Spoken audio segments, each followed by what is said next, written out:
آقا کریم صلی اللہ علیہ وسلم کی حدیث پاک ہے، میرے آقا نے ارشاد فرمایا، بے شک بروز قیامت اس کی دہشتوں اور حساب کتاب سے جلد نجات پانے والا وہ شخص ہوگا جس نے دنیا میں مجھ پر زیادہ درود پاک پڑھا ہوگا۔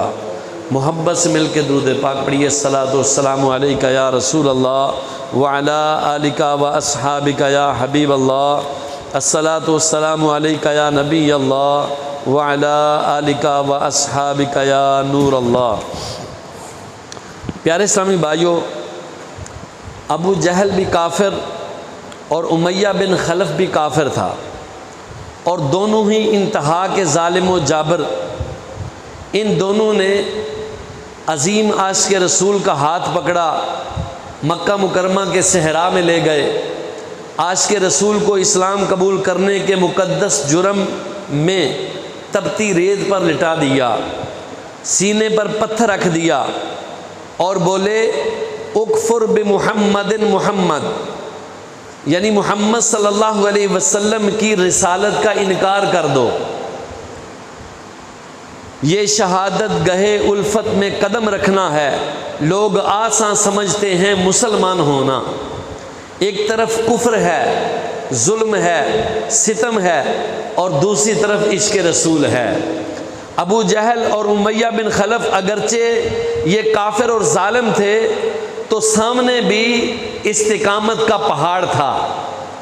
ابو جہل اور امیہ بن خلف سمجھے تھے کہ ظلم و ستم برداشت نہ کر سکے گا اور یہ عاشق رسول اپنے عشق سے پیچھے ہٹ جائیں گے، مگر انہیں معلوم نہیں تھا کہ غلامان محمد جان دینے سے نہیں ڈرتے۔ غلامان محمد جان دینے سے نہیں ڈرتے، یہ سر کٹ جائے یا رہ جائے یہ پرواہ نہیں کرتے۔ وہ عظیم عاشق رسول ایک لمحے کے لیے بھی ایمان سے پیچھے نہ ہٹے۔ ان کی زبان پر ایک ہی کلمہ تھا، ربی اللہ، اللہ احد، اللہ احد، میرا رب اللہ ہے، اللہ ایک ہے، اللہ ایک ہے۔ ابو جہل اور امیہ بن خلف نے حربے آزمانا شروع کیے، انہیں تپتی ریت پر لٹا کر اوپر پتھر رکھے گئے۔ استقامت کے یہ پہاڑ، یہ عظیم عاشق رسول ٹس سے مس نہ ہوئے، اور ابو جہل اور امیہ بن خلف انہیں لوہے کا لباس پہنا کر چلچلاتی دھوپ میں ڈال دیتے، اور دھوپ کی گرمی سے لوہے کا لباس گرم ہو جاتا، اس تپش سے یہ جسم مبارک جھلس جاتا، چربی پگھلنے لگتی، مگر قربان جائیے اس عظیم عاشق رسول کی زبان پر صرف ایک ہی بات تھی، ربی اللہ، میرا رب اللہ ہے، اللہ احد، اللہ ایک ہے، اللہ احد، اللہ ایک ہے۔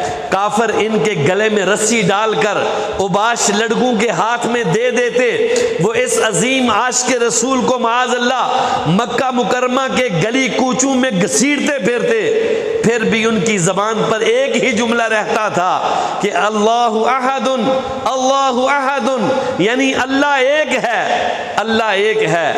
پیارے اسلامی بھائیوں، ذرا غور تو کیجئے، ان تکلیفوں کا حال سن لینا، پڑھ لینا، سنا دینا، بیان کر دینا یہ بہت آسان ہے، مگر ہمت تو ان کی ہے کہ جو یہ تکلیفیں برداشت کرتے تھے۔ اور ہم آرام میں ہیں، ہمیں کوئی ستاتا نہیں ہے، کھانا ملتا ہے، پانی ملتا ہے، اور بجلی لگی ہوئی ہے، پنکھے چل رہے ہیں، اے سی ہے، اور کماتے ہیں، کھاتے ہیں، پیتے ہیں، آرام سے رہتے ہیں، اس کے باوجود ذکر اللہ ہماری زبان پر نہیں آتا، اور اگر تسبیح ہاتھ میں پکڑ بھی لیتے ہیں تو تھوڑی دیر ذکر کر کے تھک جاتے ہیں۔ فرض نمازوں میں کوتاہیاں ہیں، لاکھوں کروڑوں مسلمان تو وہ ہیں جو نماز پڑھتے ہی نہیں ہیں، اور جو پڑھتے بھی ہیں ان کا حال آپ کے سامنے ہے۔ نماز کے بعد چند منٹ بیٹھ کر ذکر اللہ کرنے کا وقت نکالنا بھی مشکل ہو جاتا ہے۔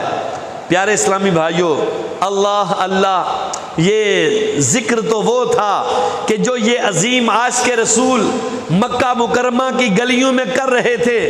خیر کئی دنوں تک یہ معاملہ یوں ہی چلتا رہا، کافر ظلم و ستم پر آزماتے گئے اور یہ عظیم عاشق رسول استقامت کا پہاڑ بن کر یہ ڈٹے رہے۔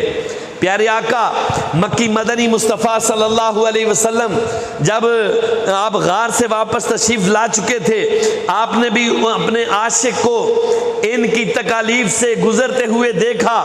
آہ، امت سے محبت فرمانے والے آقا دو جہاں کے داتا صلی اللہ علیہ وسلم نے ان عاشق رسول کو دیکھا ہوگا، دل مبارک پر کیسا غم طاری ہوا ہوگا۔ اللہ اللہ، یہ تو وہ آقا ہیں جو اپنے امتیوں کو معمولی سی تکلیف میں دیکھنا بھی پسند نہیں فرماتے۔ اللہ پاک قرآن مجید میں ان کا یہ وصف بیان فرماتا ہے کہ عزیز علیہ ما عنتم، ترجمہ کنز العرفان، وہ نبی ہیں جن پر تمہارا مشقت میں پڑنا بہت بھاری گزرتا ہے، تمہارا مشقت میں پڑنا بہت بھاری ان پر گزرتا ہے۔ اے عاشقان رسول، حرمت والے آقا دو جہاں کے داتا جو اپنی امت سے اس قدر پیار فرماتے ہیں کہ جب آپ صلی اللہ علیہ وسلم نے اپنے اس عاشق کو مصیبتوں کے شکنجے میں دیکھا ہوگا، ان پر غم طاری ہو گیا ہوگا، مبارک آنکھوں سے آنسو بھی جاری ہو گئے ہوں گے، لیکن یہ امتحان کا وقت تھا اور امتحان میں صبر ہی کیا جاتا ہے۔ آخر ان عاشق رسول کی آزمائش کا وقت ختم ہوا، یہ اپنے عشق کے اس امتحان میں کامیاب ہوئے۔ ہوا یوں کہ ایک روز پیارے آقا مکی مدنی مصطفیٰ صلی اللہ علیہ وسلم نے فرمایا، کاش کسی طرح اس غلام کو خرید کر آزاد کر دیا جائے، اس غلام کو خرید کر آزاد کر دیا جائے۔ آقا کے یار غار، یار مزار حضرت ابو بکر صدیق رضی اللہ تعالیٰ عنہ نے جب یہ خواہش سنی تو جلدی سے گئے، بھاری قیمت ادا کی اور اس عظیم عاشق رسول کو خرید کر فوراً آزاد کر دیا۔ یہ اور پیارے آقا دو عالم کے داتا صلی اللہ علیہ وسلم کی خدمت میں لے آئے۔ ستم ہائے فراواں کی بڑی جب حد سے بے دردی، تو ان کی حضرت ابو بکر نے قیمت ادا کر دی۔ اخوت مذہب اسلام کا پتھر ہے بنیادی، غلاموں کو دلائی ہے اسی جذبے نے آزادی۔ مسلمان ہونے والوں سے غلاموں کی مٹی ذلت، کہ آڑے آ گئی عثمان اور ابو بکر کی ہمت۔ پیارے اسلامی بھائیوں، کیا آپ کو معلوم ہے یہ عظیم عاشق رسول کون ہیں؟ جی ہاں، یہ کوئی اور نہیں، ہم غلاموں کے سردار، ہر عاشق رسول کی آنکھوں کے تارے، مشہور عاشق رسول، معزن رسول حضرت سیدنا بلال حبشی رضی اللہ تعالیٰ عنہ۔ حضرت بلال حبشی، ہمارے آقا حضرت بلال حبشی رضی اللہ تعالیٰ عنہ مشہور صحابی رسول ہیں۔ آپ کا نام مبارک بلال اور لقب ہے معزن رسول، بلکہ رسول محترم نبی محترم صلی اللہ علیہ وسلم نے آپ کو سید المعزنین یعنی تمام اذان دینے والوں کے سردار کا خطاب دیا تھا۔ تمام اذان دینے والوں کے سردار حضرت بلال حبشی رضی اللہ تعالیٰ عنہ، ان کے متعلق عام طور پر یوں سمجھا لوگوں میں جاتا ہے کہ معاذ اللہ آپ کا رنگ جو ہے بہت زیادہ کالا تھا، بلکہ بعض لوگ جب آپ کا حلیہ مبارک بیان کرتے ہیں تو معاذ اللہ ایک وحشت ناک سا ماحول یہ بنا دیتے ہیں۔ اللہ پاک کی بے ادبی سے ہم سب کو محفوظ فرمائے۔ یاد رکھیے یہ درست نہیں۔ حضرت بلال رضی اللہ تعالیٰ عنہ کا رنگ مبارک گندمی تھا، گندمی، جس طرح کہ علماء اکرام فرماتے ہیں کہ آپ کا حلیہ بیان کرتے ہوئے لکھا ہے کان شدید الادمتی، یعنی حضرت بلال رضی اللہ تعالیٰ عنہ کا رنگ مبارک شدید گندمی تھا، یعنی جیسا گندم کا دانہ ہوتا ہے اسے ذرا سیاہی مائل کر دیں تو جیسا رنگ بنے گا وہ آپ کا رنگ تھا۔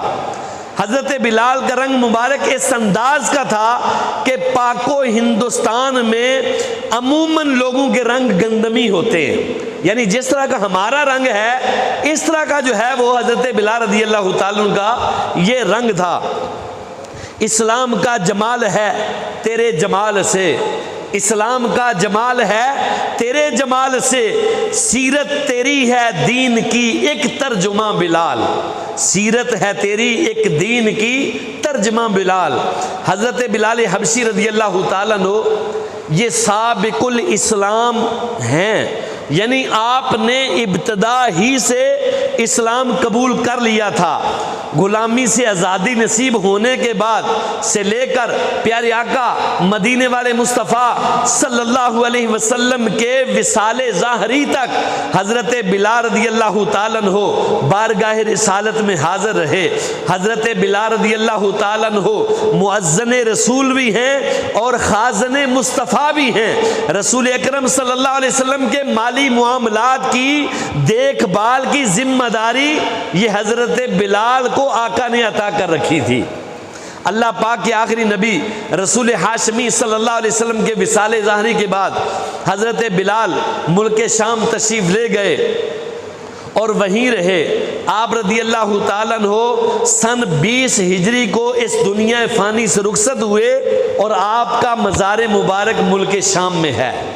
ملک شام کے اندر آپ کا مزار مبارک ہے، یعنی آج جو ہے یہ 20 تاریخ ہے، 20 محرم الحرام، 20 محرم الحرام کو آپ کا یوم وصال ہے۔ اللہ تبارک و تعالی آپ کے مزار پہ اپنی کروڑ ہا کروڑ رحمتوں کا نزول فرمائے۔